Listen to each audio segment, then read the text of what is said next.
You're listening to the Prescribed Films Podcast Network, home to hundreds of hours of free podcast entertainment. The shows on this network all have a common goal, providing you with the best discussions about movies and other forms of entertainment media. The PFPN hopes to fill your earholes with audio joy. Visit our website with links to all the other amazing shows at www.thepfpn.com. Thanks for listening.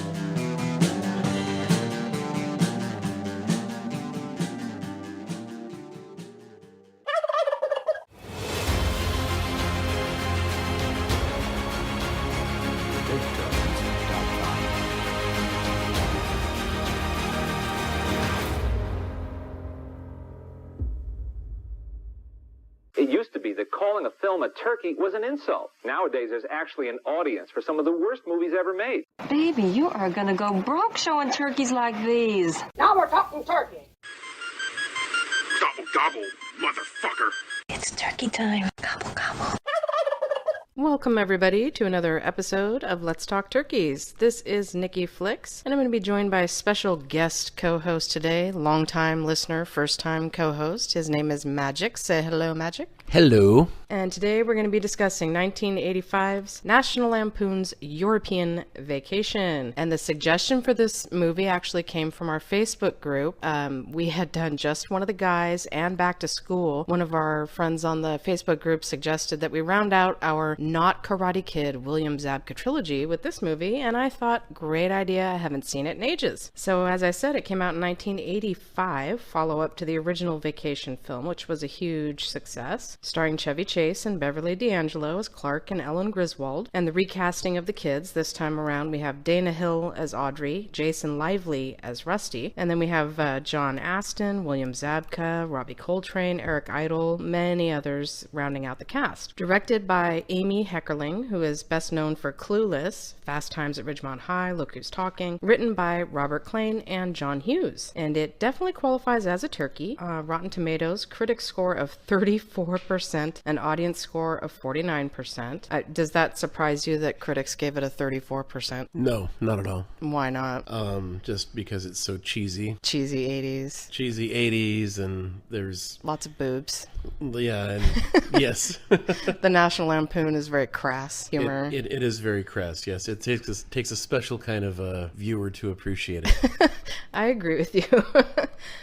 So it had a budget of $17 million and did $49.3 at the box office, so not a flop financially, and I think it fits well with the rest of the movies. So the movie opens, we get that great Holiday Road song, and I love that the Warner Brothers logo comes up, the song starts, and you're instantly like, it's a vacation movie. As soon as you hear that song, you get the silly credits with the passports being stamped, and then we cut to they're on a game show. This Pig in a Poke game show, and John Astin, most people know him as Gomez Addams from the original Addams Family, is the host. Now, what did you think about John Astin and his greeting of the Griswold family in their pig costumes? Well, he really likes the ladies, if you know what I mean.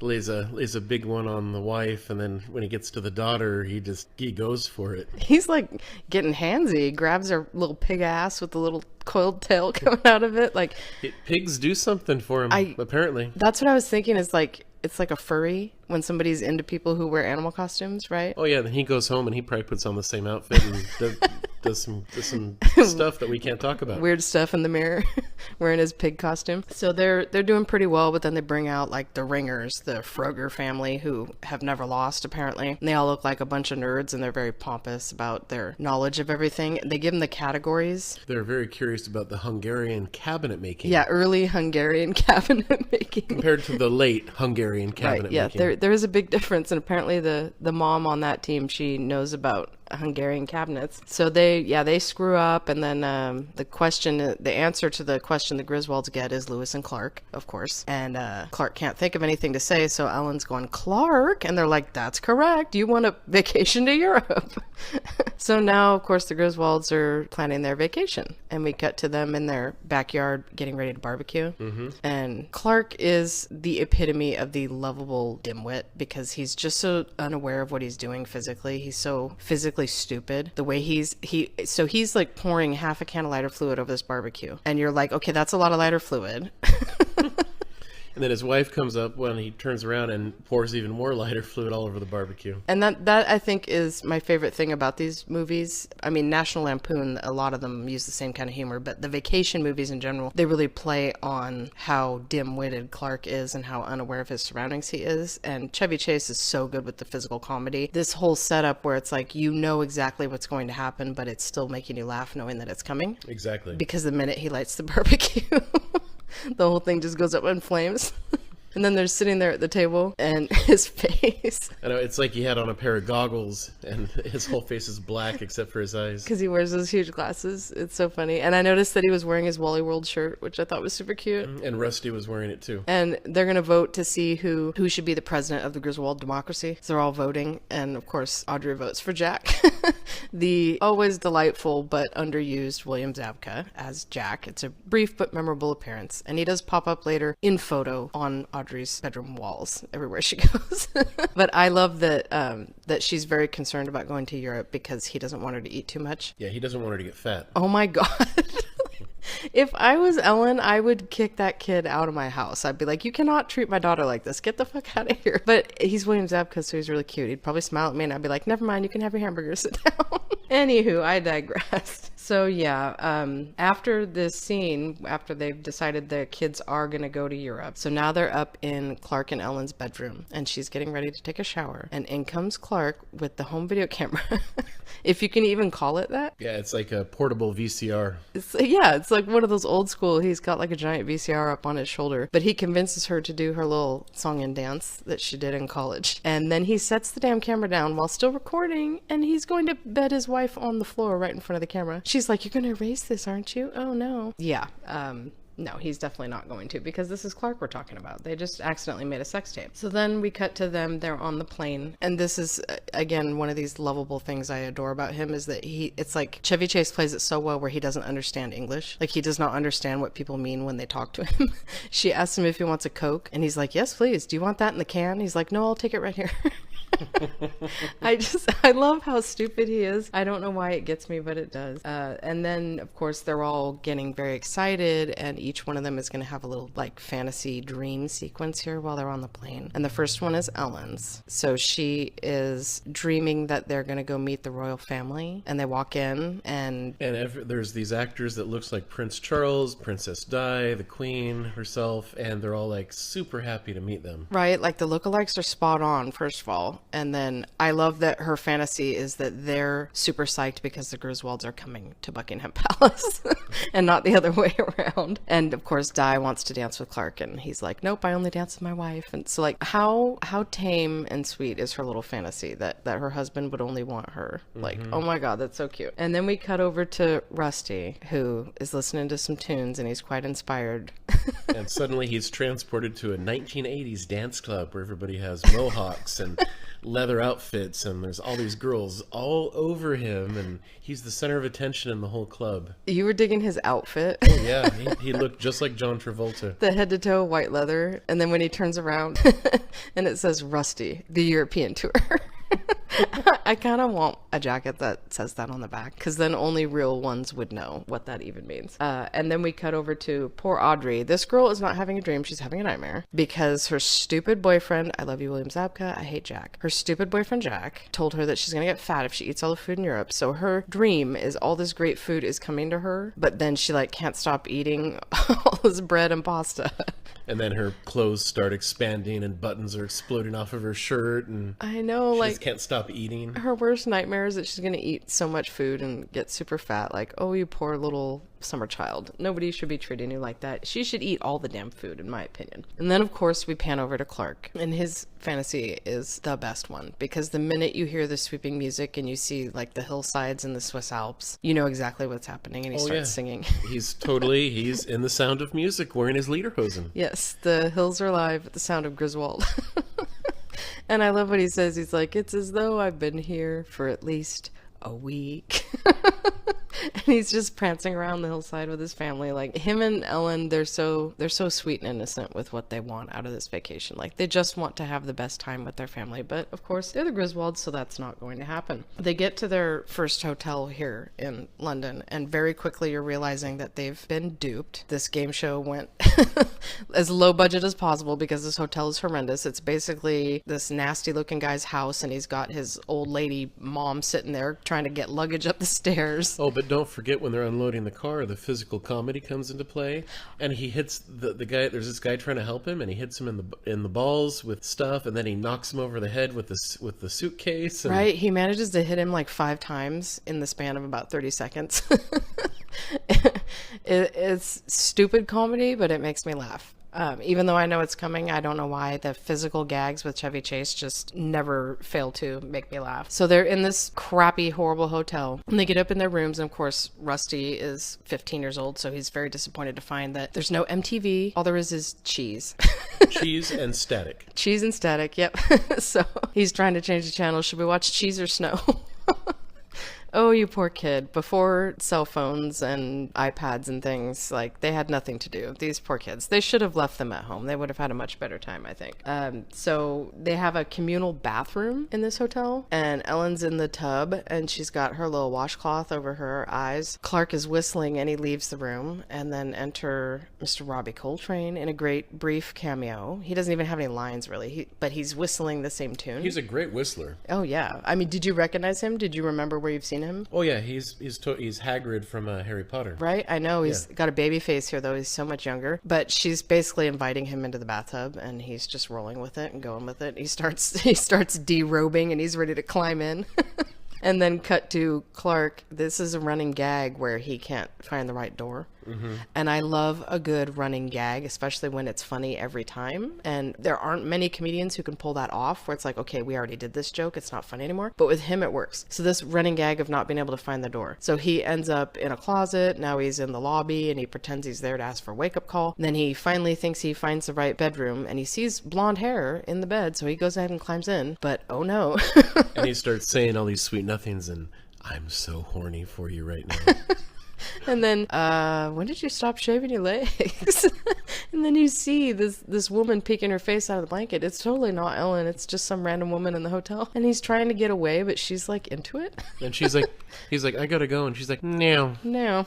No. It's very Tim Curry. And he's like, it's really hot in here. Yes, I know. I need to leave. No. No. Yes. No, you should take your pajamas off. Yeah. Oh, it's so hot in here. And she's like grabbing his leg as he's like dragging her out into the hallway. No, don't leave. No. So he finally makes his way back to Ellen, and of course their room is an absolute nightmare. Like, this bed, he jumped on it and like fell through the bed into the, like, hit the floor, and then he goes to open what he thinks is the bathroom, and it's actually just another bed, ? It would come out and hit the actual bed. It's like a hide bed. So it doesn't even make any sense. This hotel is so bad. So then the next day they are leaving to go do some sightseeing. They've got their little rental car, and immediately you're going, okay, Clark is on the wrong side of the car, and now he's going to have to drive on what he thinks is the wrong side of the road. This is not going to go well. And he immediately starts hitting people. He hits like 3 different cars in the span of 30 seconds. But every person he hits, they jump out of the car, and they're like super nice and polite. And they're like, oh, thanks for doing that. I was meaning to fix that anyway. Here, have a part of my car as a souvenir. Yeah, like this one guy hands him his fender. He's like, go ahead and take that back to America. Okay, so they're just like collecting car parts, and apparently everybody in Britain is super polite and nice. I mean, I thought that was Canada, but I guess in the 80s people thought people in the UK were just super friendly and nice all the time too, that nobody would care. But the creme de la creme is he tops it off after hitting like 3 different cars before even leaving the street. Is a bicyclist comes out of nowhere and just goes flying across the car. And I got so excited. I'm like, oh my God, it's that guy from Monty Python. It's Eric Idle. Right? It's Sir Robin. You instantly recognize him. And he's like, oh, hello. Hello, yeah, and he just jumps up, and his pants are like completely ripped open. His knees are all bloody and scabbed. He's got bruises. He's got a black eye, and he's just like, nope, it's quite all right. No, I'll be fine. Oh, no. And she's like, is your leg broken? Do you need to go to a hospital? And he's like, oh no, I have 2 of them. It's okay. Yeah, it's just a flesh wound. And then they're asking him for directions to their hotel, and when he points down the street, he just puts his arm out. And blood starts squirting right out of his wrist. Oh my God. All over the place. So gross. She's like, are you sure you don't need to go to a hospital? No, I'll be fine. It's just a flesh wound. And then he's just on his merry way with his bicycle that's completely wrecked, and there's no way he could possibly ever use it again. So when they're on their way to the sightseeing, this part of this movie has stayed with me forever. Anytime I'm in a roundabout, I think of this scene. This is the funniest fucking thing to me. I don't know why it gets me so much, but he gets into the roundabout and he's in the inside lane and he can't figure out how to get out. Every time he tries, cars honk at him and cut him off, and it's always like, Big Ben, Parliament, hey kids.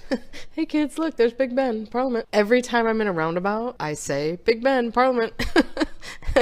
And the way it just transitions into nighttime and he's like crying and everyone else is asleep and he's like, this is amazing, I just can't get over it. He has this big smile on his face while it's like he's in so much pain. Oh my god, it's Big Ben, Parliament. Yep. Look, kids. They've been in this roundabout for like 6 hours. So then they're back at their hotel, and this is when I was saying earlier, Audrey apparently has like a portable shrine to Jack because there are pictures of William Zabka all over the wall. There's a giant poster shirtless up above her head. Well, you can't see his face, but you see like his waistline and his stomach and everything. I recognize those abs.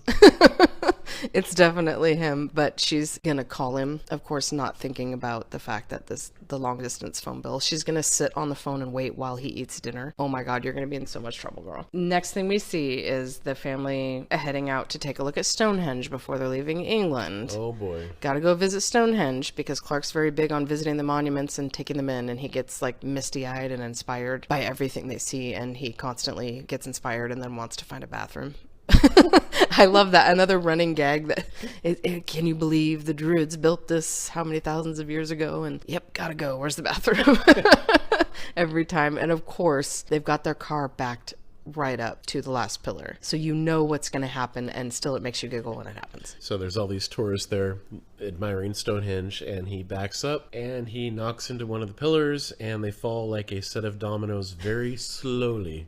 It's painfully slow watching Stonehenge go down. And I almost wonder, so we can connect the turkey verse here again. Did the dude from Halloween 3 swoop in and grab one of the stones and secretly carry it away after Clark knocked them down so he could make the lasers in the mass? I'm willing to bet he did. He was probably following the Griswolds waiting for this to happen. So now they're off to France. They're going to go sightseeing in Paris. And the first thing they're doing is stopping at a fountain. And they're just handing that giant JVC camera to some random dude asking him to film them. And of course, he, being smart, suggests, why don't you all take off your shoes and get into the fountain? And of course they do. And they do. And they're like, oh my god, it's so cold. And then he bolts with the camera, of course, because that thing's probably worth like $1,000.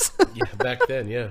And of course, it hits you in that moment. You're like, oh my god, the sex tape. Oh, his idiot ass didn't erase it. Well, and his wife's asking him, it's like, you erased all that, right? And he's like, oh yeah, sure, honey, yeah, I erased everything. No, he didn't, because he's a ding-dong. Not because he's a bad person, but he's just a dingling, so he meant to, but didn't.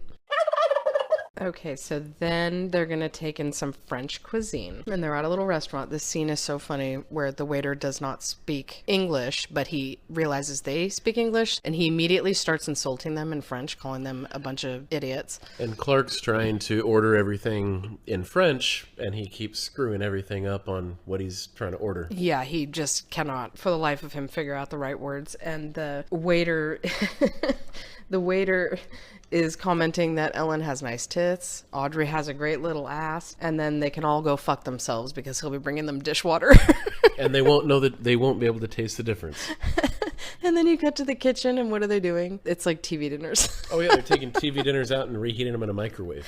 Like any restaurant that's like that close to the Eiffel Tower, you would think that's probably what they do because they're like a tourist trap. So they're just going to be like, fuck it, whatever. We don't care. Americans have stupid palates anyway, so we can insult them, tell them to fuck themselves, and serve them TV dinners. This is fine. So up on the Eiffel Tower, they're going to do some sightseeing. Of course, Clark is once again inspired to find a bathroom. And they're wearing these stupid berets that Rusty did not want to wear because what 15-year-old boy would want to be wearing that when you're traveling abroad? Like, are you kidding me? So he's looking out the telescope trying to look at the sights, and there's these girls next to him, and they're trying to flirt with him, and he thinks he's being all smooth and nonchalant, and they're like, Rusty. And he's like, oh my god, it's on my beret. Right. Oh god, they think I'm stupid. His solution to the problem here with the hat is, of course, to take it off and throw it like a frisbee right off the Eiffel Tower. And the old lady has a dog here who immediately sees that And even though he wouldn't go get a Frisbee when we saw the dog earlier, he now decided it's his moment to shine. And he leaps off the side of the Eiffel Tower to get the hat. And you see the shadow of this dog catching the hat in midair from the Eiffel Tower. Oh my God. But then the dog lands in water and everything's fine. I don't know though. The shot looked conspicuously real. And there was like no CGI back then. So I really hope they didn't actually throw a dog that high in the air to catch the hat. But it kind of looked like they did. Thankfully, he landed in water. I'm hoping no animals were harmed during the filming of that scene. So after the debacle with the possibly injured dog at the Eiffel Tower, they're back at their hotel. And even though she should be pissed at him about the whole video camera thing, like I would be if I was her, she's so sweet. She went and bought some lingerie and she's like trying to show it off. And, you know, of course she's thinking we're in Paris. The kids have their own room. We should be romantic. And what do you think? Like, you know, do you think this is nice? And he's like, oh, honey, I wouldn't want the kids to see me in that. Instantly you get the image of him wearing it in your head, and I'm thinking Rocky Horror vibes. Like he would totally look like he's ready for the floor show. Okay, so Ellen is pushing for a romantic night out on the town, and Clark's like, well, yeah, I have dinner reservations for all of us. And she's like, no, I thought maybe we'd go alone. And he goes, oh honey, I'd never go without you. He's so stupid. She means without the kids, you dumbass. And so he's changing his plans, and he's going to take her out to a very adult night. However, I think it's maybe a little too adult, because this club that they're in, it's a total burlesque club. There's like not a single woman in the crowd. It's all men. And she looks so uncomfortable. These women up on stage, scantily clad, and then out come the aerobics bitches. So 80s. They are jumping around in their little leotards with their leg warmers and no shirts, like tits flopping everywhere. So uncomfortable, and she just looks mortified. My favorite thing about this is as they're going, stretch your neck, stretch your shoulders, do this, and Clark is sitting there doing it. Like he's the only one in the crowd that's actually like trying to do the aerobics with these half naked women. And then of course they look back and they see Rusty sitting in the back corner. He's off in the corner and has a couple women with him, and they're like, Rusty, those are prostitutes. This kid's just trying to get his life. Like, you took him to Europe. What do you want? So after they drag Rusty back to the hotel, the next day they're doing some more sightseeing, and it's so rushed. Like, they need to get everywhere and see everything and do everything. They're on such a tight schedule. I hate that. It causes me so much anxiety. It seems like the least relaxing way to spend a vacation. I would sooner just go to a nice beach and just sit and not have this big itinerary of things to have to go see and do, right? But they're walking along this little waterway, and there's this just fabulous moment where Rusty and Audrey are fighting over who gets to wear the headphones, and he just grabs her and starts choking her out. The parents just keep walking. And he starts shaking her back and forth by the neck. He just, the physical comedy, it's not just Chevy Chase. Like, it's so funny to me because anyone who grew up with siblings, like, you know, it's a very real moment where you basically want to murder your sibling because they're pissing you off and you're sick of your parents. So yeah, they're going to go off to the Louvre, the most famous museum in all of Europe, to see the most famous works of art on Earth. And Clark's like, we have 15 minutes, as they're gonna go inside to look at all this amazing art. Like, oh my god, it just gives me anxiety thinking about what a hurry they're always in. And then after Paris, they're off to Germany, and Clark is super excited. He pulls over to the side of the road. He's looking out at this fabulous vineyard, and he's like, look, it's the motherland. He's getting all teary-eyed. And then Rusty from the back seat, he's like, isn't Grandma from Chicago? And then he's just, shut up, Russ, with a big tear like streaming down his face. So they're off to visit some supposed relatives, and they're at the wrong door. He knocks because, of course, he cannot find the right door. They're looking for number 6, which I guess in German 6 sounds like the word sex. And the guy just opens the door. And he's like, we're looking for sex? And the guy closes the door right in his face. It's so funny. And then he's like, no, number 6 is over here. So they go, and of course, after this lovely couple who looks very surprised but is still welcoming them into their house closes the door, the bushes move, and then we see it's 16, not 6. So these are just random people. And they're hugging and kissing, the husband and the wife. And then they cut to dinner, and the wife cooks all these sausages and cabbage and enough food for everybody to eat. And Audrey's there talking to her about her problems with Jack. Right. Oh, because she found out that Jack's like hanging out with her best friend. what a scumbag. But she's like, it's so nice to have somebody to talk to, and this poor woman doesn't even speak English, just nodding her head like, yep, whatever you're saying. And they're showing them like family photos and shit, and they have no idea who these people are. Well, and while they're dishing out the sausages, she looks at it and it's like, I miss Jack. Oh man. Oh, this girl is yeah. She'd be better off without him. I'm sure he has great sausage, but she'd be better off. Bratwurst. Yes, I'm sure he has great bratwurst. So later they're up in the guest rooms because these amazing people are letting them stay the night in their house, even though they don't know them. And Clark goes to brush his teeth, and he picks up this bowl and pours some water in it, and he's swirling his toothbrush around. He's swirling his toothbrush around in the bowl, and and he's all happy brushing his teeth there, and then Rusty walks in and he's like, hey Dad, bedpans. It's so disgusting. And he just immediately spits everything out because, yeah, somebody probably, oh my God, I don't even want to think about it.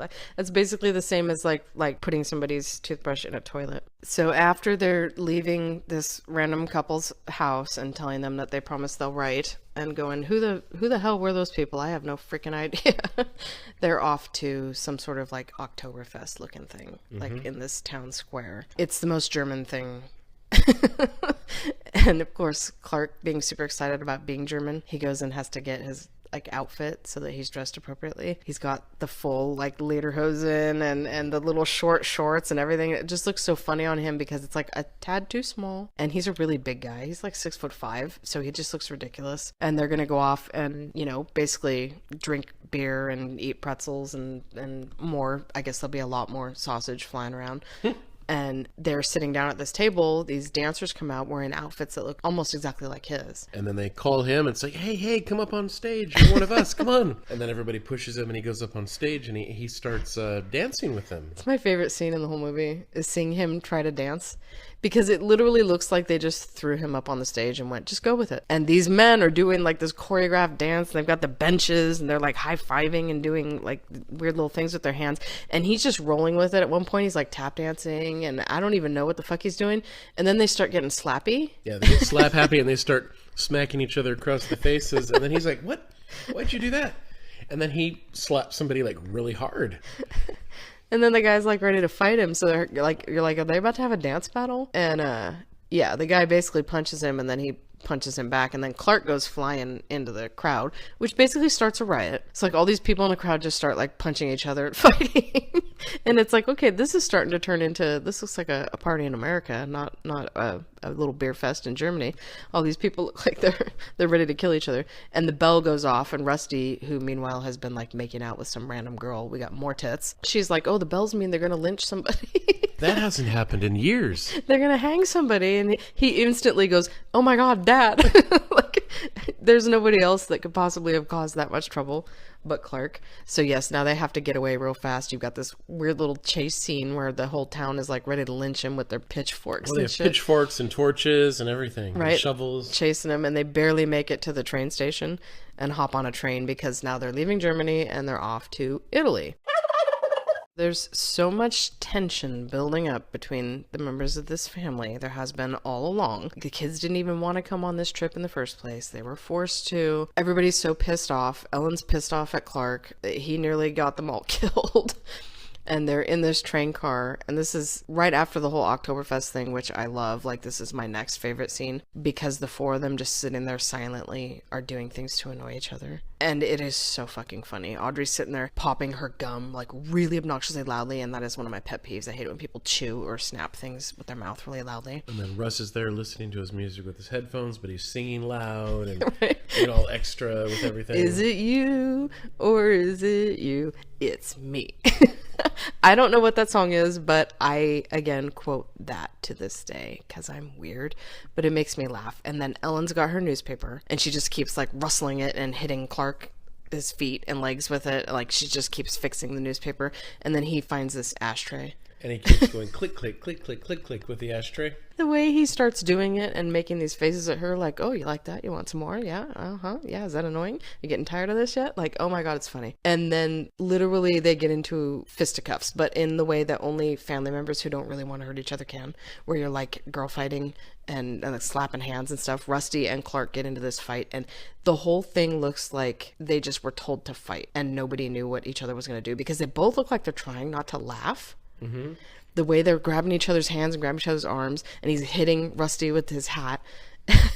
And then he just suddenly shh at Rusty, and of course he listens because that's my dad. Mm-hmm. And then he just grabs his arm and starts twisting. He does the Indian rug burn on his arm. Yeah, no offense, it's a terrible term, it's a terrible name for something like that. We shouldn't say these things, but that was what we called it back in the 80s. It's an Indian rug burn. You're grabbing someone's arm with both hands and twisting in opposite directions, and he does that to the kid, and he just looks at him like, what the hell are you doing? But I love how he's shh, and then grabs his arm and starts doing that. Like, he is so immature. Like, the problem here, I think, for Clark as dad is that his kids have outmatured him. He's definitely the least mature person in this family. So when they get to Italy, this is where, for me, like, the movie kind of loses me a little, because I'm just enjoying laughing at how stupid these people are and how they're just mucking about, bringing their little shit show to all these different countries and towns and causing havoc wherever they go. I don't want a plot any more complicated than that. So the introduction of these two guys that are like robbing this traveler's check place is really weird to me. It's like, you needed to create conflict, I get it, but there's already tons of conflict because this family can't stand each other right now. I feel like it doesn't really need to happen, and it's weird, and it starts creating strange plot things for me, but I digress. That's a minor complaint I have in an otherwise, I think, enjoyable movie. So they're going to this traveler's check place that's currently being robbed, and the guy robbing it comes out and he's posing as the guy working there, and they're trying to explain to them, we had to ditch all of our luggage, we don't have our wallets, we have no money, we lost all our traveler's checks. This guy's just going to hand them $3,000, and they don't see anything wrong with that. Yeah, Clark only wanted $1,000. He's like, no, I'm going to give you $3,000 for your trouble. And Rusty's like, I lost $200. Thinking the guy might hand him more money, but he just hands him $3,000. And apparently these kidnappers, they're robbers, but now they're going to turn into kidnappers because they're going to kidnap the guy who runs this place, thinking that they might get ransom for him. And then they throw him in the trunk of the car, and then Clark's like, hey, do you guys have a rental car? And he's like, yes, we do. So they give him the car with the guy in the trunk. With this poor traveler's check guy in the trunk of the car. I'm having trouble understanding why they would do that. Like, they're wanting to get rid of the guy, and so they put him in the trunk of the car and send them with him in the trunk of their car? Yeah, to get rid of him. So they're off in this car with the guy in the trunk who just kind of gets forgotten about for the rest of the movie. But they realize that they don't have any clothes, so they're going to go clothes shopping because they have $3,000 now. You get this great 80s montage with the cheesy music of them trying on different outfits. I love a good shopping montage. I mean, it's the girl in me, I guess, but... Yeah, so they're getting all these really super fancy clothes from the 80s and... stuff that nobody would wear. Right, nobody would wear it now. Ever. Well, even then, nobody would wear it. They walked out and everybody's looking at them like, what in the heck are you wearing? They look like a bunch of assholes, honestly. He's like moonwalking across the street. So they've got their fancy clothes, and then they're back to their hotel here in Italy, and who happens to be going in the door of the hotel? But the guy that they hit on the bicycle. It's Eric Idle again. It's Eric Idle again. It's Sir Robin. And he's got a cast. Brave Sir Robin. He's got a cast on his leg, and it gets caught in the revolving door. He has cast on a leg and a hole in his knee. Oh my god, it's so bad. His wheel is bent and so is he. Oh my god. And they're like, oh, what are you doing here? He's like, oh, I was just, on a holiday recovering. This poor guy, he probably had to take 6 weeks off of work with his injuries. Oh my god. They go, well, I got some time off work. So he's, being assaulted by Clark yet again. And then he's like, oh, I can get the door for you. Weren't you going in? He's like, nope, my hotel's over there. No, I'm at the wrong hotel. Yeah, he's literally going to leave and go check into another hotel. I would too. So... they're walking along the next day, ready to do their sightseeing thing in Italy. And this is when they see a billboard as they're all fighting and screaming, and they finally agree to let the kids go off on their own a little bit and do their own thing. They see a billboard with a giant picture of Ellen in her bath towel, and it says like the slutty wet wife or something like that.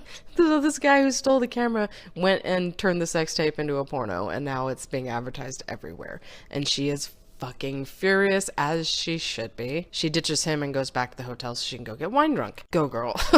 And then she goes back to the hotel, and there's someone in her room waiting for her. No. She runs into him in the restaurant. So she's like in the bar in the restaurant getting day drunk, drinking wine. And in comes the traveler's check guy. Well, he's not the traveler's check guy. He's the guy who was robbing the traveler's check place. The guy with the cheesy little mustache. And apparently him and his cohort are there to retrieve the guy from the trunk of the car, which is like, well, I still don't understand why they did it this way. But they followed them to their hotel thinking they need to get the guy out of the trunk of the car. And he's going to like try to sit and listen to her bullshit so he can get the car keys so they can go get the guy out of the trunk of the car. And she's sitting there getting fucking drunk and like crying on his shoulder and stuff. And one of my favorite things is she's like, excuse me, I have to go back to my room. I need to throw up.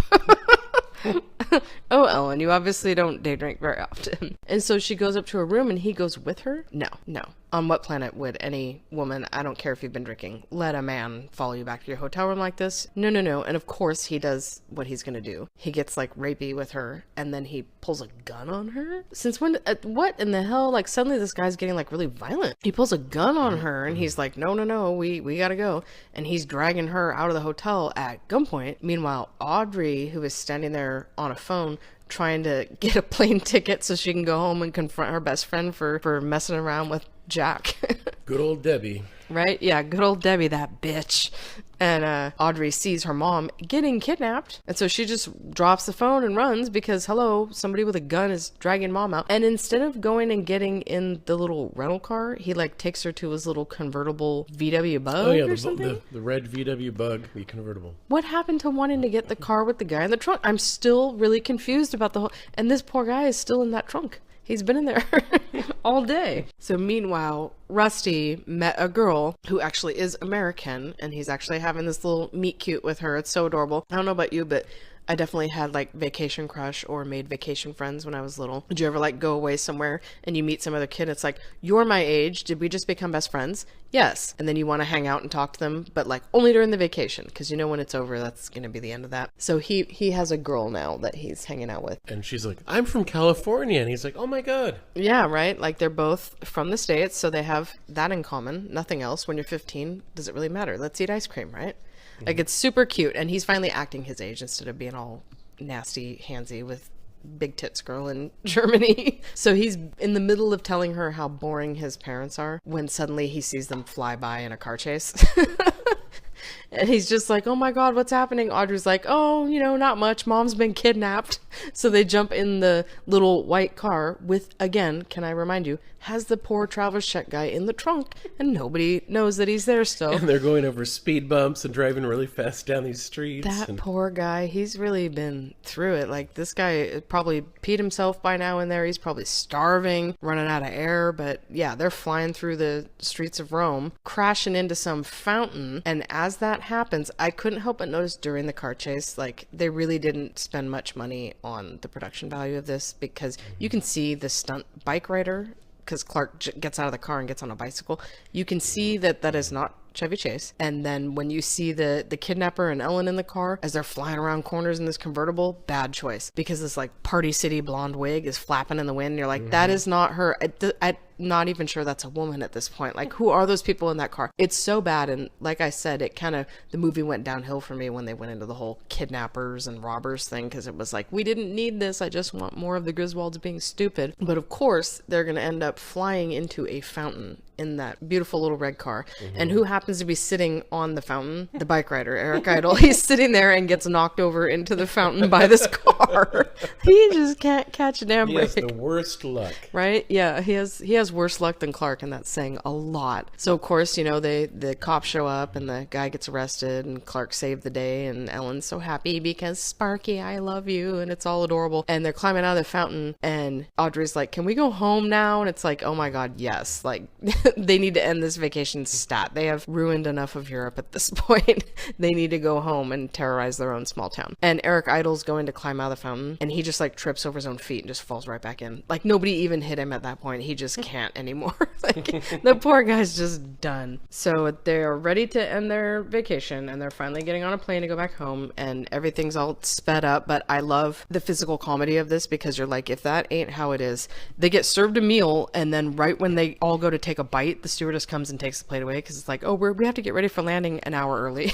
Well, and one thing that really makes me remember this is the 80s is Pan Am. Right, I know. Pan Am was the biggest airline in the 80s, and where are they now? Yeah, it doesn't even exist anymore, I don't think. It doesn't exist. Everybody wanted to fly Pan Am. Yeah, everybody had to fly That was the trendy Pan airline. Am. Or how do you say it in Italian? Pano Amo. Oh, So Audrey would say. Pano Am. Yes. So they're on the plane and they're getting all their shit taken away real fast, and then they wake up and from their little nap they look out the window and they see the Statue of Liberty, which of course, you know, they're like, oh my god, traveling makes you realize how much you missed home. Clark is inspired once again and he's all teary. He got so excited when he saw the Statue of Liberty with her torch and everything. Right, and then yep, gotta go. Gotta go. Has to go find a bathroom again, which of course is going to lead to Clark looking for the right door. And we know where this is going because we've seen it many times and it is still funny. He's bathroom number 1 occupied, bathroom number 2 occupied. Oh, that one's a closet where they keep the coffee. And then he ends up in the cockpit. But he opens the door and he shoved it open with his whole body weight, and he flies right into the pilots and forces him up against the controls. It is and his like tongue's hanging out. He's like, ah! And of course they're gonna crash right into the Statue of Liberty and take out the torch. Yep. And then Rusty says it best. He says, yep, the Griswolds are back. And then cut to a very, very 80s like hair metal song about America with pictures of like Clint Eastwood and Chuck Norris, Christopher Reeve. It's very America. Yeah, exactly. So how do you think this one ranks like compared to the other vacation movies? Because I know you must remember the other ones really well. We've talked about this before. You've seen all of them. 6. What? That doesn't make any sense. No, scale of 1 to 10. This one's a 6. I said, where does this one rank with the other movies? Oh, the other vacation movies? 6. What? Yeah. Yes, we're looking for sex. That's what he said when he knocked on the door in Germany. 6. We're looking for sex. Get it, 6. Okay, so you're saying you would give it a 6 out of 10? Yes. Okay. No, I'm asking you compared to, so you have Vacation, the original, Anthony Michael Hall as Rusty, they're in the station wagon headed for Wally World, the whole bit. Then you have this movie, was the second movie. Yes. Then Christmas Vacation, and then Vegas Vacation. And then if you count the remake / reboot with Ed Helms' Rusty, I guess that would mean there are 5 movies. So where does this one rank like in the grand scheme of the vacation world? Second to the last. Yeah. So like name them from top to worst. Top to worst? Yeah, like best to worst. I like Vegas Vacation. That one's your favorite? I like Christmas Vacation. This one would be the next one down, and the least would be the first one. Really? Yeah. So you like this one more than you like the original vacation movie? Yes. Yeah. Yeah. I do, because they go to the different countries and everything, and it's just it's more interesting to me. Like them taking this shit show worldwide is more interesting than them going across America. Well, yeah, he fucks up every country, right? Chevy Chase literally fucked all of Europe. he fucked up all of Europe. So yes, so this is number 2. Yes. Wait, no, you said he took a number 2 on everything. This one was 3rd on your list. No, second. Now it's second. It moved up. No, it's second from the last. So we are going to figure this out, I swear. I need like a pie chart. We need a diagram. Yes, we need a whole pie chart for this, how he fucked up Europe. In my opinion, I love the original the best. It's my favorite because it's just him as this character at its peak. All the interactions with Christy Brinkley, he's just so stupid. And then you get Randy Quaid, who I love. So that one to me is first, and then second comes Christmas Vacation, and then this one, and Vegas actually comes in last. So I think we'll have to fight because your favorite is Vegas, and it's my least favorite. Well, Vegas, you can't forget Papa Giorgio from Yuma. Yes.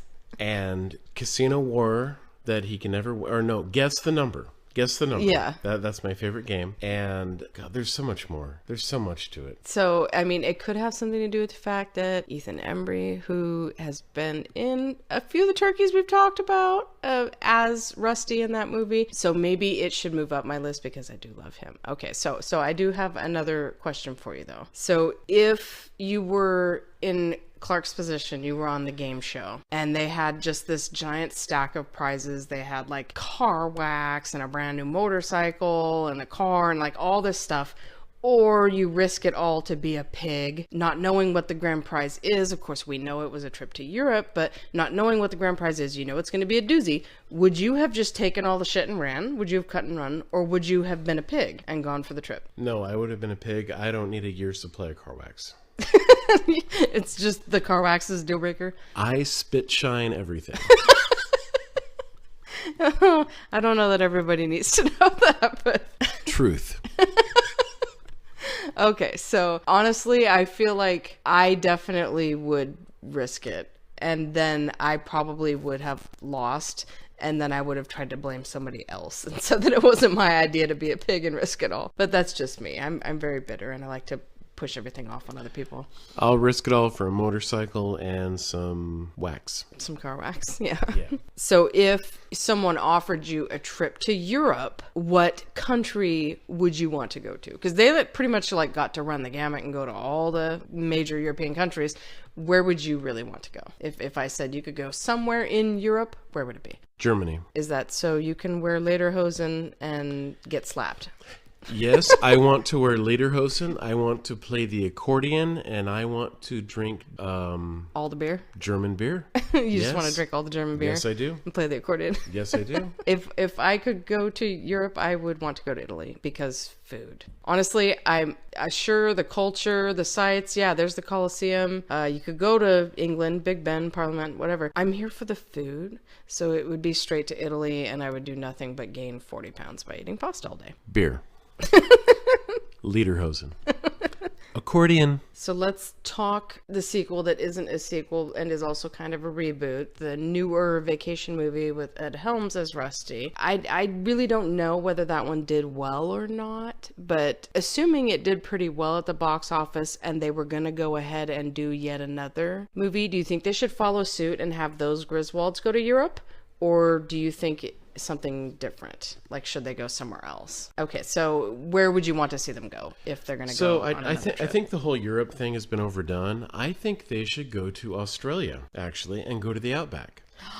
And get beaten up by kangaroos and attacked by cockatoos and snakes and koalas and all that kind of stuff. God, that would make perfect sense because Chris Hemsworth was Audrey's boyfriend with the giant schlong, and he's putting his foot up on the table and trying to show him how to use with the Australian accent. Yeah. So he's probably from Australia, so that would be the perfect place for them to go, and it hasn't been done before. There you go. The next vacation movie needs to be Ed Helms as Rusty Griswold, Christina Applegate, love her. They need to take the shit show to Australia. That's a continent that National Lampoon hasn't sent the Griswolds to yet. And they can fuck it up. Yeah, they can fuck Australia up. Yes, they can. The way they fuck everything else up. All right. Well, I think we've pretty much covered everything there is to say about this movie. It just has a special place in my heart because I loved it as a kid. It actually is kind of a hot dumpster fire, but it's enjoyable nonetheless. I hope you enjoyed watching it, did you? Yes, I did. Okay. Well, thank you for joining me very much. Magic. Oh, you're very welcome. You're supposed to say Auf Wiedersehen. Auf Wiedersehen. Yes, get out your lederhosen. Guten Tag. And your accordion. And, mein Lieben. And have a beer and, yeah, pop in this movie if you haven't watched it for a while. It is probably available for digital pay on Amazon. I happen to own it because I'm that weird. I own it on DVD. So I had to dust off the DVD player and watch it. I'm sure that you can find it on digital. The whole series comes in a package too. I'm sure you can find that on Amazon. You can get the whole DVD set like I did and be an 80s baby with the Griswolds. So thank you very much for listening. Until next time, bye.